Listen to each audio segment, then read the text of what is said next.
Greetings, lovely Aries, sun sign Aries, rising sign Aries. My name is Gordon and we're looking for the last week of June, that 23rd to the 29th of June, and what that has in store for you on a personal basis. Now, do remember, if you have just joined the channel, please, and you've just come across it, please do press the subscribe button, because that gets the videos out to you on a regular basis without you missing your weekly updates. And of course, if you do like the videos, do press a like, give me feedback. You can always respond by email if you go for the email address which is on the intro.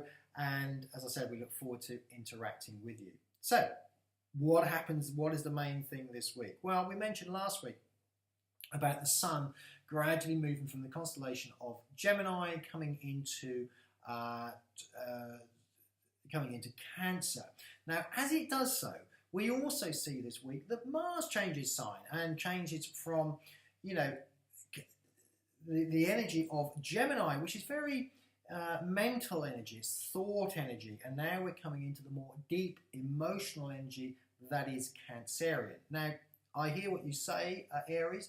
You're generally not hugely deeply emotional and all tears sort of sign. You're a go-getting sign. You're a sign that likes to achieve. But the key here is when Mars moves into a water sign, it gives you great drive. It can mean that your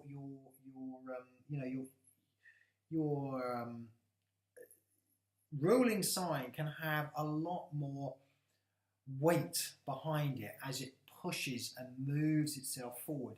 Now, where is it? It's in the sign of Cancer, which is in your fourth house. Now, the fourth house is to do with the home.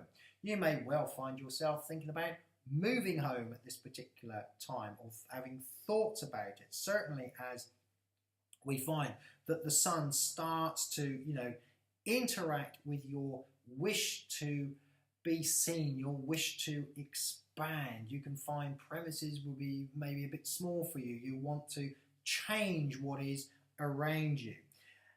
This is quite a major time. The fourth house is what's known as an angular house. It means it's one of your main energy points. It's also particular that you take good care of yourself around this time, because when the sun and the energy and Mars are in the fourth house, there can be a time for just wanting to overstretch things, wanting to push things a little bit to the limit. And of course, our bodies all have they all have a limiting factor. Now, let me go on to something else, which is to do with Venus. Venus is a very giving planet, and it rules your second house, which is to do with money and how wealthy you feel, how comfortable you feel in your surroundings. Now, this as we move forward this week, we're starting to see a wonderful play or relationship develop between Venus and Jupiter. Now, that is in your fifth house. Very important, because this is now allowing you to stretch your wings or open your wings. But most importantly, it brings with it good fortune, because Venus and Jupiter together are the very fortunate planets within the entire zodiac. And when they're together and they play together, and they will do, very interesting to see how things pan out through July and August with you, as these two benefics, these two joyous planets play together. But they also give voice to Uranus this week, which is in your first house.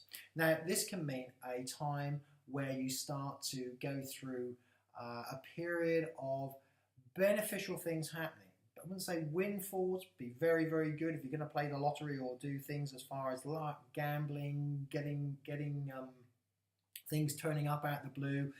Over the next few weeks, now is the time to do it. You're in a particularly fortuitous energy, and it starts this week and it progresses as we go through July. But to find out more about that, of course, subscribe to the channel. We'll be keeping you on weekly updates as we move through July. We're going to be talking a lot about Venus and Jupiter, and of course Uranus, which is in your first house, as well as the other aspects that are coming up.